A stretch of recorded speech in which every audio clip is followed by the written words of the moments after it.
I mean, this idea that somehow Britain is far less safe for him when he's trotting around with his wife in these sorts of countries is baffling. What do we think of the fact that he came to the UK for this two-day hearing where he didn't necessarily need to? Harry is somebody he was so loved when he was a working royal, and he has crashed down in the public's estimations because of his own actions. But the American media basically ignored Meghan's podcast, which was fascinating. What Meghan is eventually going to have to realize is, yes, you tune into stuff because you want to learn about her, but there is not much to learn. She's very vacuous. The fact that the king spoke Italian your first monarch to give a speech to both houses of the Italian parliament, and it goes down so well locally in these countries. I think he probably should slow down a little bit. I felt quite sorry for Camilla that she didn't get a day off for the anniversary, quite honestly. I think she wanted one.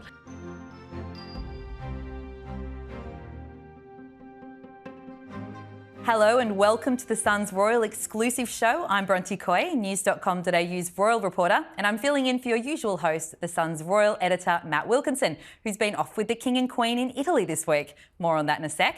I'm delighted to have with me here in studio writer and broadcaster Esther Krakue and Newsweek's chief royal correspondent, Jack Royston.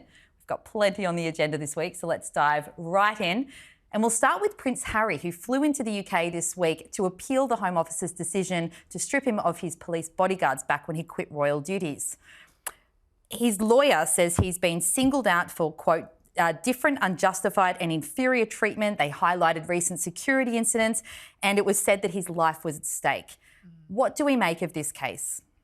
So I think for Prince Harry, the stakes are extremely high here. I mean, he's basically saying that it's not going to be safe for him to come back to Britain. That means it's not going to be safe for Meghan. It's not going to be safe for the kids. He wants them to have an understanding of what Britain's like, to spend time here. And he's saying that's basically not going to be possible unless he's guaranteed that they're going to have police protection. But it's a very complicated situation, and the Home Office does not consider them to be quite as at risk as Harry does. And specifically, they have actually given him police protection under some circumstances, but generally only when he has an invite to an official royal event.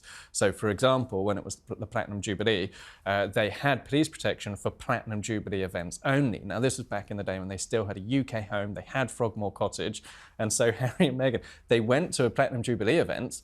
Otherwise, they never left the house, because as far as they were concerned, it wasn't safe to go out with without police protection, and that was the only thing they had police protection for. So that's literally all they did. The real question, though, is, even if Harry wins this case, this is a judicial review. Now, it's a bit technical, but even if you win a judicial review, you cannot force the government to do something that the government doesn't want to do. They're the government, they're elected by the people. The most he has here, the most he can get, is he can force the Home Office to take the decision again, potentially using a different process. So the absolute best case scenario for Harry is that they perform a particular risk assessment that he's saying they should have done and didn't do. They take the decision again. It's totally possible that they take exactly the same decision and he still doesn't get his police bodyguards back. I mean, it was interesting hearing sort of the Home Office's case, because they argued that who better qualified to actually assessing Harry than the head of RAVEC, who actually oversees these matters.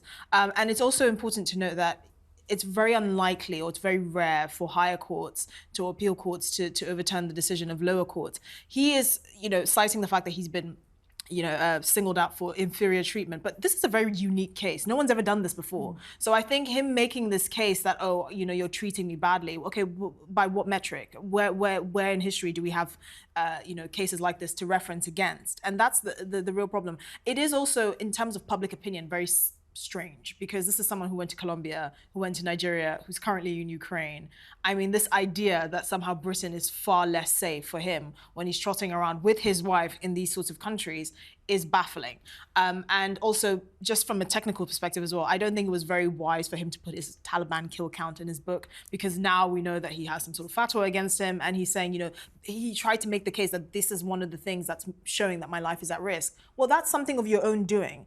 And you feel comfortable going to, like, Walmart, for example, in a country where people can readily handle guns. You're not scared of getting shot in a supermarket, but you're scared of being in the UK, where the most people can get at you is a baton and a knife. His argument seems to be, partly that, he's still in the line of succession. He was born into a role that is high profile, whether he's working as a royal or not. That exists just by merit of who he is. Do you think that's fair? Is there a fairness to that?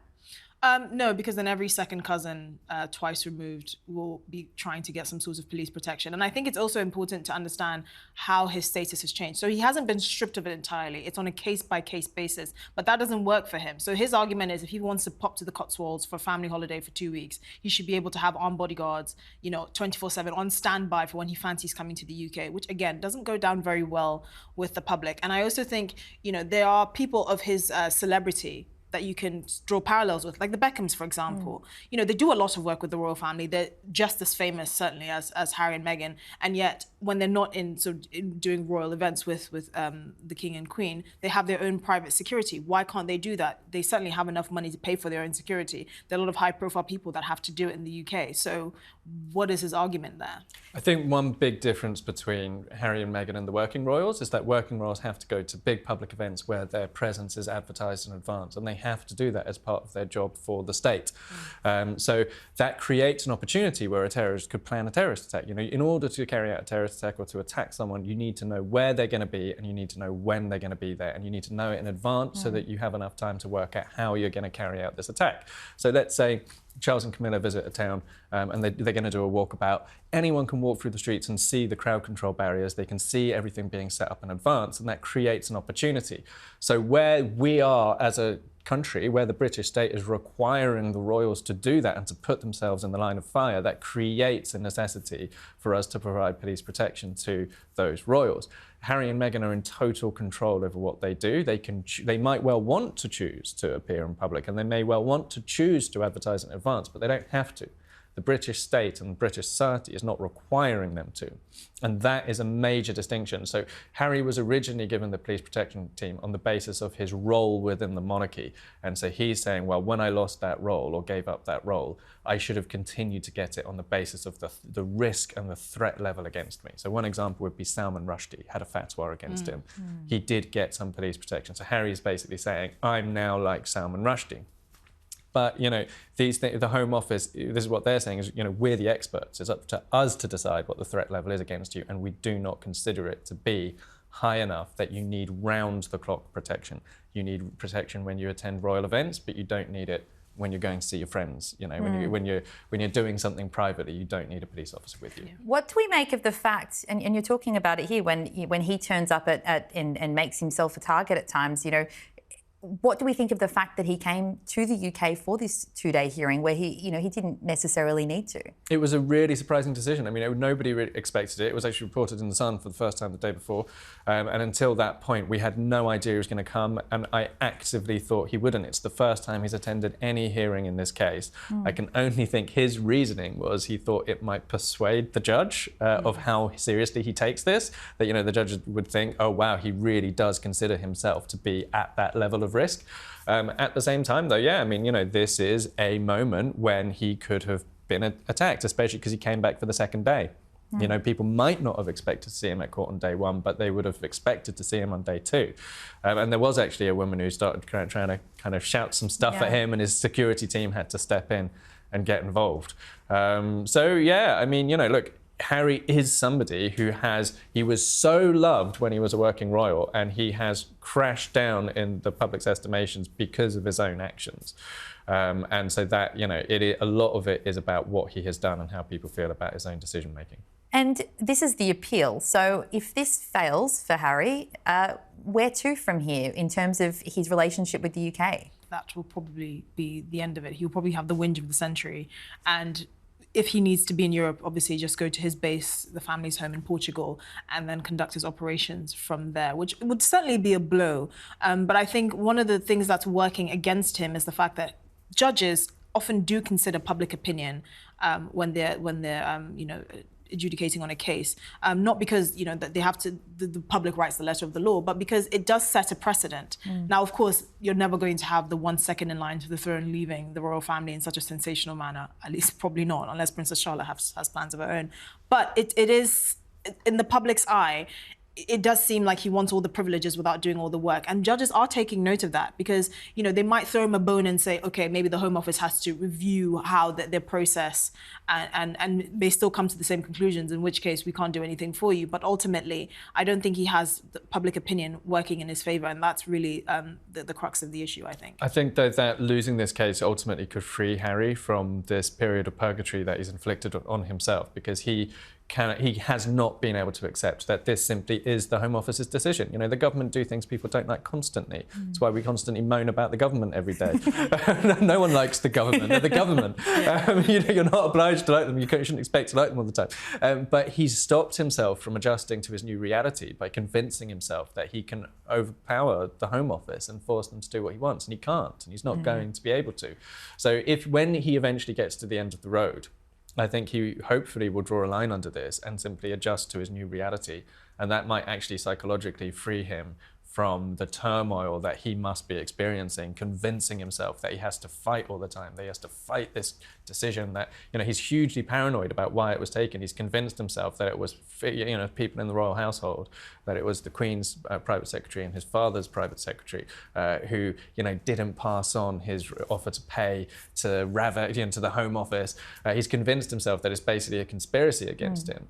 And if he can just get to the end of the line and accept that he's lost, then hopefully he will free himself from some of that emotional turmoil.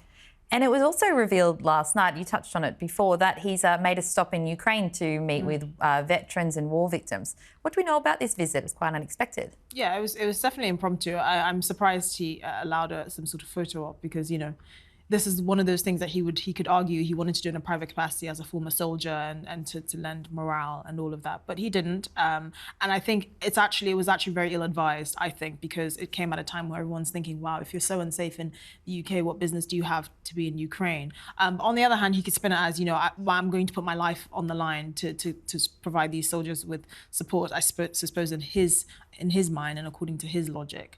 But again, I do appreciate your point about the fact that if this case doesn't go how he wants, it could free him to adjust to his new reality. I suspect this has probably strained his relationship a little bit because it feels like Harry's always looking backwards. I mean, 2025 is Meghan's year. You know, she's got the podcast, which is not very good. She's got the series, we'll get back to that, which is also not very good. Her jam is very expensive. Anyway, and he's just constantly looking back. And I feel like they have these two different visions of what life is and should be. And maybe this could help him just say, move on and, you know, enjoy all the things we want to see to has to offer.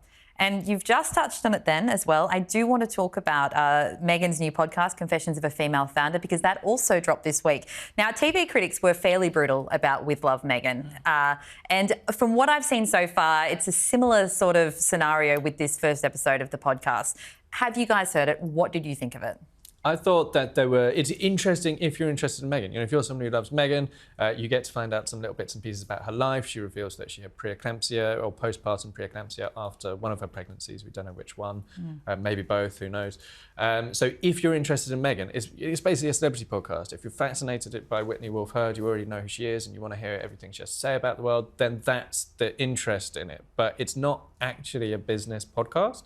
And you know, there was one bit that kind of blew my mind because I don't really know much about Whitney Wolfe Herd and I don't know much about Bumble, which is the dating app that she set up. But she made this kind of off-the-cuff remark saying, you know, there was a point at which the share price for Bumble, her company, reached its lowest.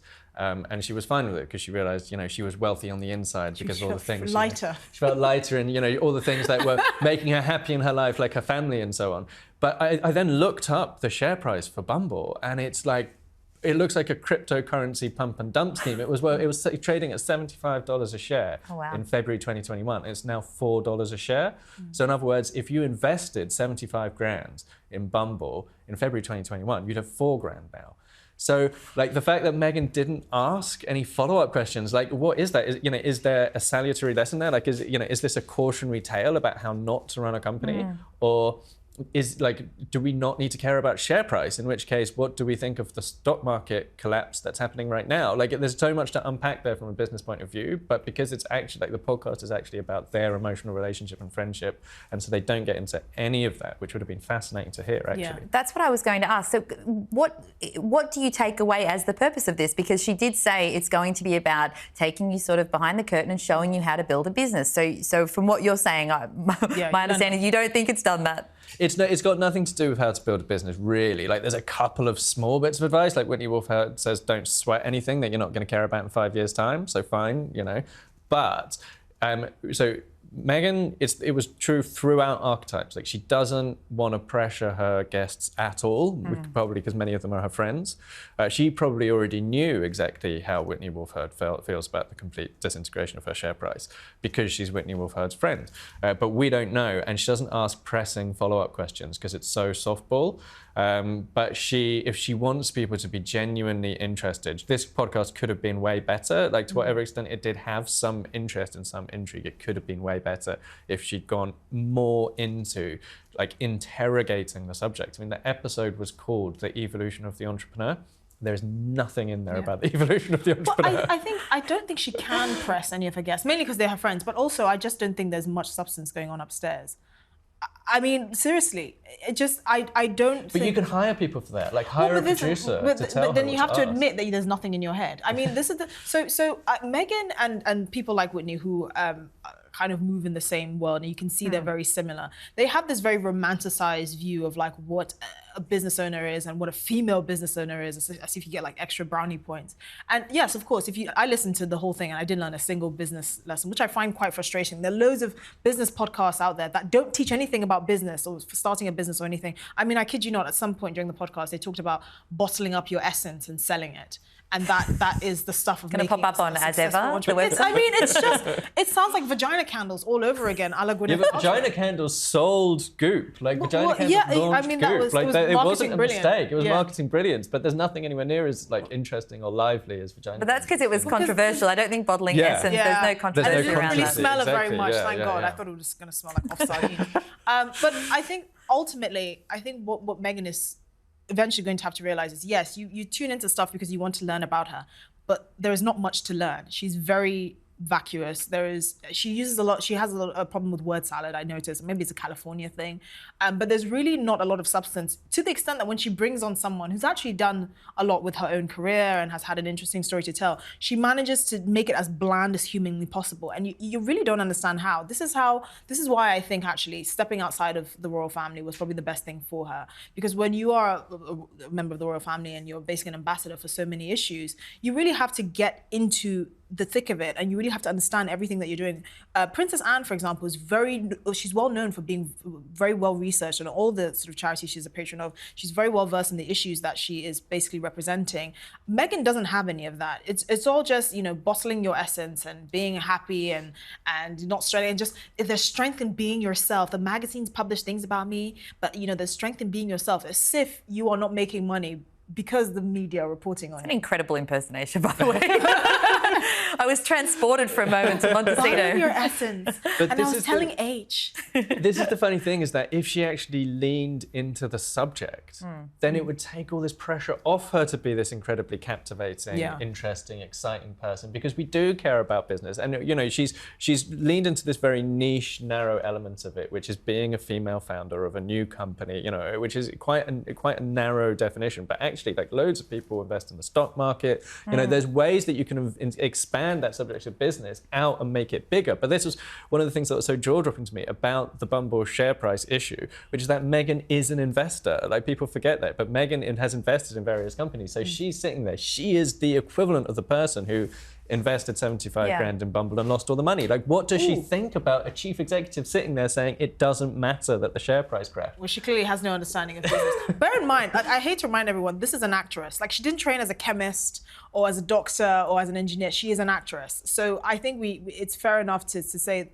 to not have high expectations of her intelligence. That being said, did you catch in the podcast when she said, "Oh, you know, you're trying to start a business, but Archie's going to potty training"? I was like, wait, what? What do you mean going to potty training? Are there like schools in Montecito where you send your children to be toilet trained. Oh gosh, it took us a solid years for. I clocked that. I was very shocked by it because I'm like, surely not. I guess maybe she must mean maybe he's like crawling around. That's interesting. Well, See, maybe we did get a little bit of a personal detail in there. They send their children to has mindfulness training. I mean, I kid you not, mindfulness training for a bunch of toddlers is hilarious to me. But that was one of the things they insisted upon. So more broadly, so based on, I've taken on board your reviews. They do seem to be quite in line with the reviews I've seen elsewhere as well regarding the podcast. Off the back of archetypes, with the Spotify deal collapsing in quite a dramatic way a couple of years ago, do we think that Meghan is going to manage to push through with this podcast? Do you think that this will be her big podcast comeback, or do you think she's failed to land the plane? I think this isn't going to be her big podcast comeback, but it could be a necessary step on the way for her to realise that she has to push herself harder and do more.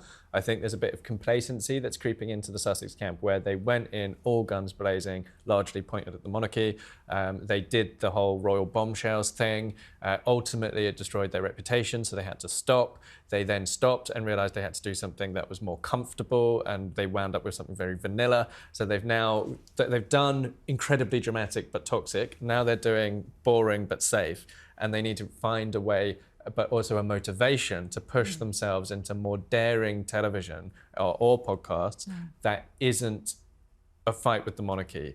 And they need something to drive them there. And so I think Meghan has to go through this phase of things that don't quite land in order to summon from within herself the motivation to leave the house and not just monetize her own life, because I think that's basically what she's doing. She's trying to monetize her, like she's got a little home farm which she's using to make crudité boards for the kids, and someone's turned around and said, oh, this is so wonderful, you make the best crudité boards. So she's like, I'm gonna make it into a TV show. It's like, you can't do that. Like, you know, your life, your millionaire lifestyle is not interesting enough to people who are struggling for you to just monetize your own life. You have to push it. You have to leave the house. You have to push yourself out of your comfort zone. And what I actually think she should do is sit across the table from people who disagree with her, because no royal family member has ever done that.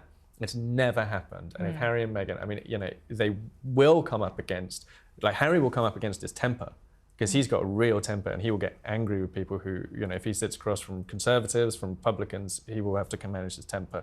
And Meghan will have to really get to know a subject very well, and she'll have to force herself to get to know the subject inside out in order to do it. But they have to stop just having love-ins with their friends.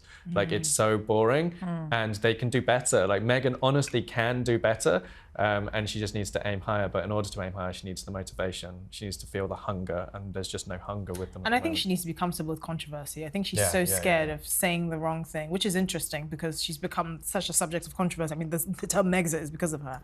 I will say, though, there was a piece by Trevor Phillips in the Times where he said, you know, Meghan and Harry leaving the royal family was a huge missed opportunity, because, you know, she could have been the face of a campaign to address the issue of skin bleaching and colorism in parts of South Asia and mainly sub-Saharan Africa, where women are using these toxic chemicals, often cancer-causing chemicals, to try and lighten their skin. And this whole idea of, you know, wanting to be lighter and beauty standards and all of that. These are things that she didn't really need to do much, just being the face of it and highlighting those issues, which I know would have been very significant for me, especially growing up where I did. But she's not, I don't know if she's not cerebral enough to take these on, or daring enough. I mean, these are things that people would really appreciate, because she is a celebrity. She's always going to have media outlets following her wherever she goes, but she can do something with that other than vacuous, empty, boring things like selling jam or having interviews with basically her friends that don't really add any value to anyone's lives. And I think that's something that they should really be comfortable with pushing.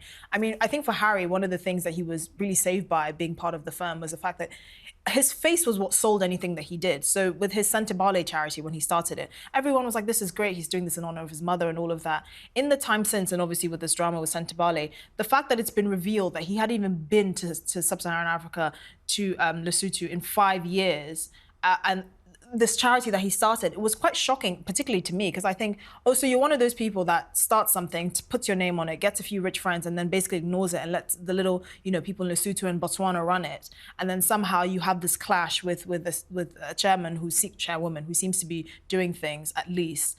And for me, it was a very bad look. And I just thought, you're not a royal anymore. You can't just do that. You can't just attach your face to things and expect it to blow up and you're like, oh, I've done a good deed. You actually have to put in the work. If you run a charity somewhere, you should at least make that charity part of your work. You should be there regularly, every few months at least, have regular correspondence. And this kind of management from afar doesn't really work, especially because he doesn't know how to manage. His life has been managed for him. He's always had these courtiers doing everything. So these are the things I think they should really consider doing and taking seriously if they have any hope of redemption. That's a very interesting point. And before we move on from Meghan's podcast and also Harry, this has been such an interesting week with schedules.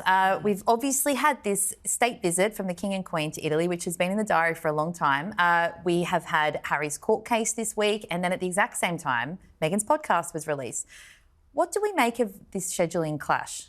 I think it's fascinating because I think the biggest competition is actually between Meghan's podcast and Harry's court case. I think that is what was competing against itself. And I cannot get my head around it because Harry can't move the court case and it's been in the diary for months. You know, I've known about it for months. But there's nothing he can do to shift the release to the timing of the court case. But Meghan was absolutely in control of the timing of the podcast. And I cannot get my head around why they would want those two things to be in competition with one another. And the weird thing about it is that Harry's court case won. And the reason why, fundamentally, the court case is the most interesting thing to the UK audience. And so maybe Meghan thought, oh, who cares? I don't care about the UK audience anyway. You know, she doesn't ship internationally from her lifestyle brand. But the American media basically ignored Meghan's podcast, which was fascinating. The only big US outlet that really did much on it was the New York Times, which is bizarre because they're usually the ones that ignore everything royal. But actually, there weren't loads of reviews in other US outlets, which was fascinating to me. And it will be interesting to see over time whether that reflects, you know, a US audience that's done that kind of hating on the Netflix show, now just losing interest, you know, because you can get a hate audience for a while, but probably not in the long term. People get bored of the hate. Yeah. So I think it was a massive misfire from them. Do you think it was deliberate though? It sounds like, I mean, the fact that Harry, again, as we talked about, Harry came here, so of course that made the story even bigger, especially globally, because you have the images of him here and we had the security incident. And then of Meghan, you know, premiering or debuting her podcast, the first episode. What do you think their actual thinking was in terms of those being at the same time? Do you think it was, we're going to try to drown out one with the other, or? I think that the only thing I can imagine is maybe Lemonade Media had a schedule. But she is such a big fish in a small pond at Lemonade, which is the podcast production company, that you would think that she could ask to be moved a week. I mean, she wouldn't even need to be moved. You know, she could be moved 2 days, one day, even a day. That's what I find so interesting about the clash. It's baffling to me. It just there's so many mistakes that the couple have made that makes it so much clearer that they're not part of the royal machine. I mean, these are the kinds of mistakes that just wouldn't happen if they were part of the firm. Everything is like a well-oiled machine. And now because they're very impulsive and emotional and kind of like to do things off the cuff. And I think they think part of their authenticity or appeal comes from just not being as polished or trying to not seem as polished. They end up making mistakes that they don't really need to. I mean, this is their fourth failed thing. The Polo series was just boring and actually came across quite privileged and entitled, which I don't think was what they were going for. You know, her last podcast was a flop. This is her series on Netflix, which I had to pain through, was just good. When Harry chewed through his leash enough to make an appearance on screen, I felt like, oh my God, he's alive. He managed to claw his way out of the basement. And then this episode, well, he didn't give an interview, and because he wanted to step back and not steal her spotlight. And then this now podcast that I had to sit through, I'm sad. I just feel like it's a wasted opportunity time and time again, and I don't know why they don't get it. Yeah. I was going to ask you both what you thought of this big Meghan rebrand with everything now, with the website, the podcast and the series, but honestly, I think it's clear. We're thinking so far it's just not really working out. We will move on though. As we've mentioned a couple of times, the King and Queen have been in Italy and they went to the Vatican this week. It's been a whirlwind few days. Do we think the visit was a success? I think it was a huge success, personally. I mean, I think some of the pictures were fantastic. I also loved the fly past with the Italian tricolour and the red, white and blue on the planes, but they looked fantastic posing outside the Colosseum.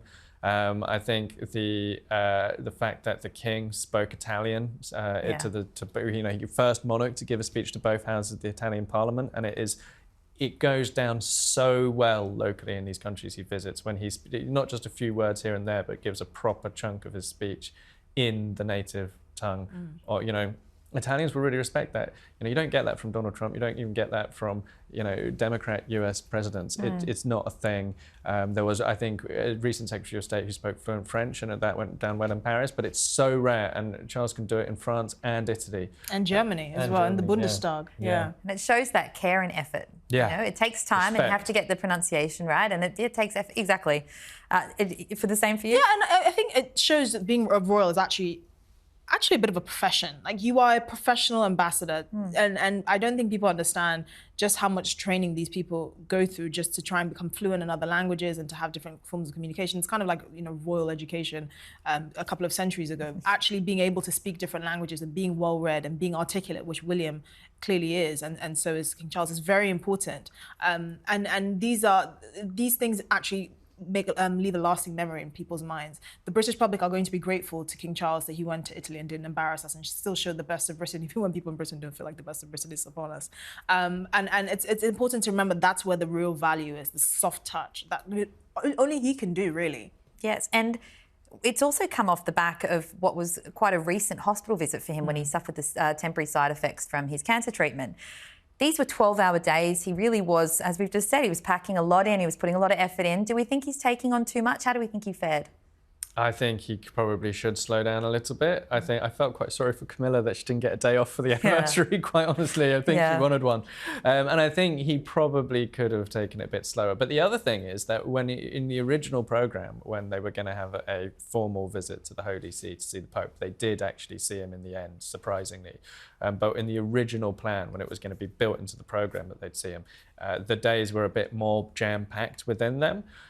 So when they pulled the formal visit to the Vatican out of the programme, that did allow them to let the other engagements breathe a little bit more. So that perhaps hopefully meant they were moving a little bit more slowly when they were on the ground. But Camilla did say that they're like ships that passed in the night, which broke my heart a little bit on her anniversary. Yeah, I mean, the 20-year anniversary too, it's a big one. What were our favourite moments from the tour? Reference to Garibaldi biscuits. Nice. Because I love them. That's a good one. I loved seeing them pose outside the Colosseum, which also made me laugh because Harry was in his own Colosseum at the time back in London because he was at the High Court. So it was like two gladiatorial, you know, stadiums at the same time. And as we've just said, they celebrated their 20th wedding anniversary while they were there. Something that struck me, because it was a very successful tour and the pictures were amazing and incredible crowd turnout as well. Imagining 20 years ago when they got married and in the years before it was quite a controversial and turbulent time in Camilla and Charles's life, and looking at where they're at now on their 20th wedding anniversary, what do we make of the public perception of their relationship now compared with then? It's changed so much. I mean, famously on their wedding day, you know, Camilla had to be dragged out of bed because you know, there were genuine fears that people would protest, that Princess Diana supporters would come down to Windsor and protest against the wedding. They weren't allowed to marry in St. George's Chapel because of Camilla's status as a divorcee with a living former spouse.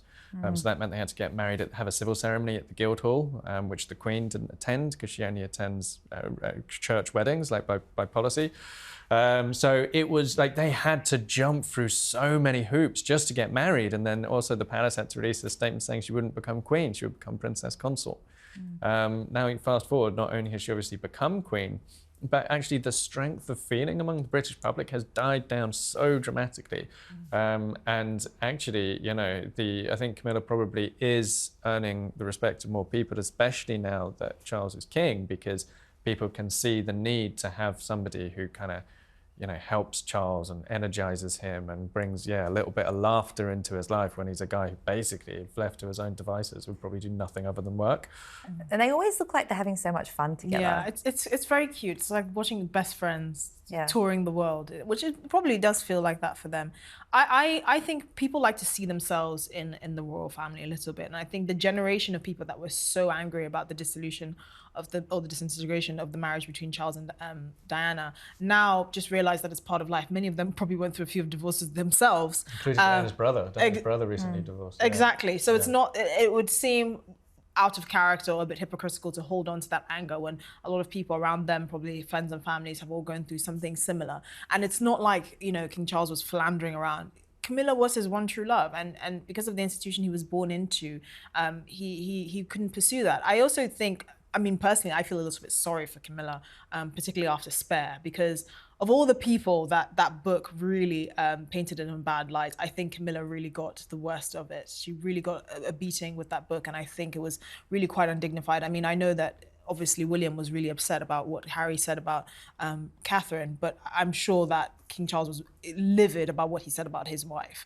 And I think no matter what, that will always mar their relationship. It's there in print and copy for anyone to read.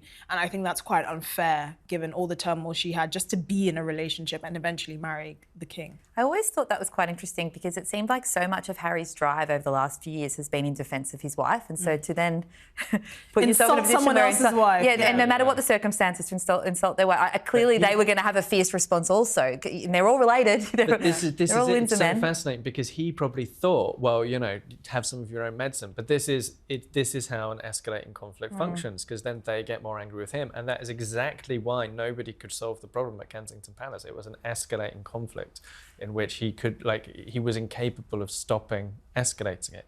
And yet, you know, even after he left, it continued. It's incredible, 5 years on and still no sign of it all ending. So, of course, as well, we had a very fun and unexpected turn from Prince William. We all know he loves Aston Villa, but he really took it to another level this week. He was offering commentary alongside Rio Ferdinand and Ali McCoy for the PSG versus Villa game in the Champions League quarter-final. I love this story so much. And fans loved it too. They were commenting on how good he was, and Rio was saying that he's going to be out of a job. This is a more relaxed and playful side of the Prince of Wales. We're seeing that more and more.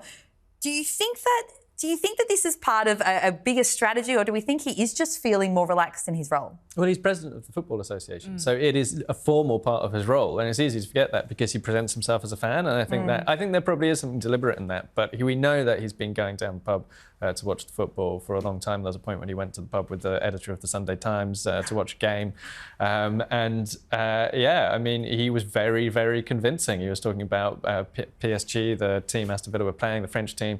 Talking about the high press, they put a lot of pressure on, play the long ball over the top. He was giving some strategy tips. He did get his prediction for the outcome wrong, but he's an Aston Villa fan, so he predicted his team would win, obviously.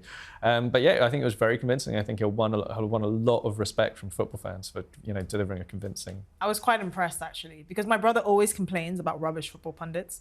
Sure. So I was like, have a look at this. Look at the future king. He can hold his own. And I think one of the things I noticed about William is he has very few speech impediments. He's very articulate, and it's obviously part of royal training and stuff like that. But I think it really helps when you're listening to football commentary in particular, because you can trip over your words a lot more easily, and you can tend to have all these unnecessary fillers in there. And I think people they're like, get to the point, what is actually going on tactically, what is going on and what should be done. So people were really impressed with him by that. And I also just think he just seems like a man of the people, which is, I mean, even people that are not necessarily royalists begrudgingly respect him, because they just think this is not a bad guy. He's not going to make us look ridiculous. He's actually been quite mature and level-headed, considering all the stress he's had to deal with his wife's cancer treatment and his brother losing his mind. So I think people appreciate this side of him. I think people will relate as well to the fact that he wants to bring his son to the game, and he wants to pass the mantle down to George. It's so cute, and you watch them getting all excited. It's very relatable. You're right. He just comes across as very likable. So this is just another. Yeah, it's one big. We all have that. We all have in our family, a brother who's not very bright, who's lost his mind, and a hot actress. We all have hot actresses. Yeah, we all have the hot bartender. We all have the uncle no one speaks to in Prince Andrew. You have the awkward cousins. You have the really hot sister-in-law. We all have that. We all have the couple that the couple that got together. I want to meet your family now. I think we're all going to come to Christmas at your house. So we've got to move on now. This has been so much fun. There's been so much on this week, so it's been great unpacking it all. And we're going to finish up now with our quick-fire questions. So these are, don't panic. Nothing too stressful. Just give me a quick answer to a couple of questions here about news of the week. First of all, we got the King showing off his Italian during his Rome visit. Who do you think is the best royal to travel with? I think Harry, when he's on form, is great fun. I'm going to pick Harry. I'm going to choose Anne.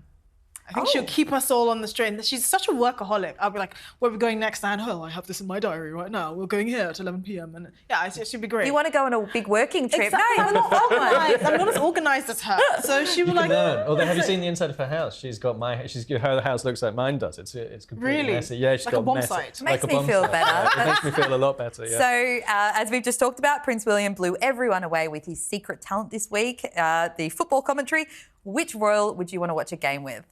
I mean, it's got to be William. It's got to be William, It's yeah, gotta be definitely. William. The photos are always so good from the matches, like when his face is lighting up and you can see it. The celebration. That would be when the quite goals go in. interesting as well. She'd be, oh, look at what he did there. That's quite interesting. I'd have some questions. Yeah, exactly. Yeah. Some tea that I might be trying to come away with. Exactly. After that. And Camilla recycled her wedding outfit in honour of her and Charles's anniversary while she was in Italy. Which royal's wardrobe would you most like to raid?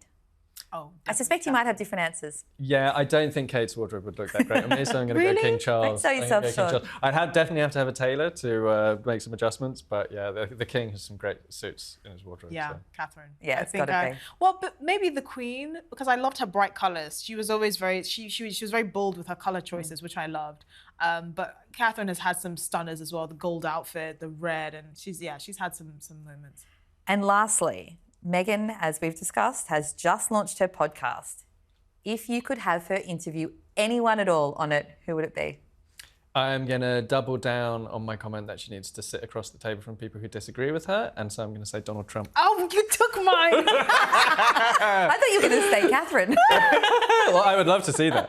Okay, I'm going to go second Putin. And she's like, why you do this? Why you take your husband from family? You're trying to You bring marry back to Prince, like- you turn him to frog. You're trying to bring the psychopath podcast. Well, back to life, exactly. aren't you? Well, you know when Harry wanted to pitch ideas to Yeah. that person that called him Bill grifter. Simmons. Yeah, exactly. Yeah. And one of his ideas was to interview leading men like Elon And Musk ask and them Donald where it Trump all and went people. wrong? Yeah, exactly. ask them how they Who became hurt them? psychopaths. Who hurt them? As if like these men, they just live in a completely Just different always world. imagine the poor producer who would have had to send that pitch email to Yeah, God, yeah. the PA of all these people.